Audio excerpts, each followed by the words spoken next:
aborder les questions liées aux aspects juridiques des contrats de travail.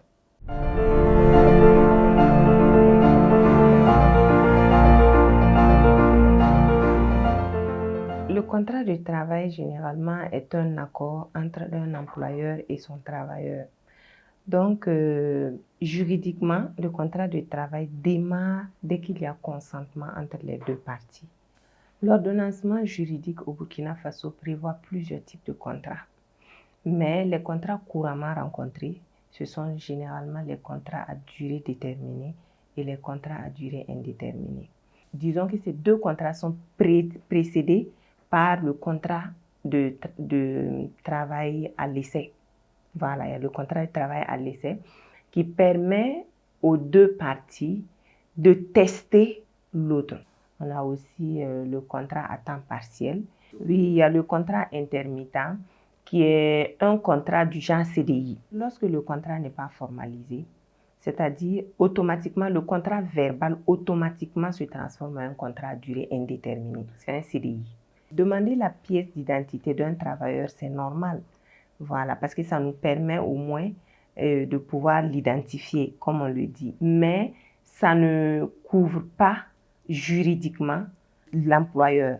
Parce que le travailleur, à tout moment, si lui il se rend à l'inspection du travail, il va se plaindre comme quoi il avait un contrat de travail avec vous.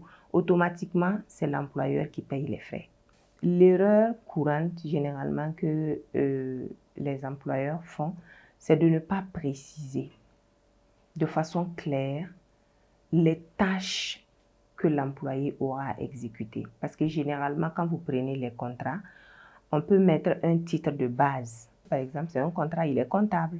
Voilà. Mais dans la comptabilité, vous allez aller trouver qu'il y a des tâches connexes, par exemple, que l'employeur va greffer. Voilà, le secrétariat, la caisse, etc., etc. Et il y a des travailleurs qui, avec le temps, ils se sentent en fait abusés, voilà, dans leur fonction. C'est pourquoi généralement, on conseille d'établir un job description.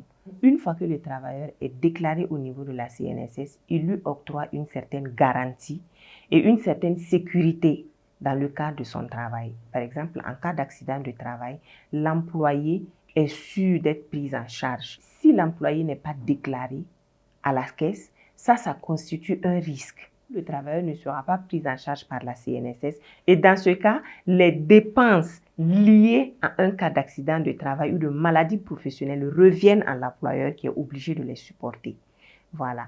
Et ça, généralement, ça ne lui est pas favorable. Donc, c'est pourquoi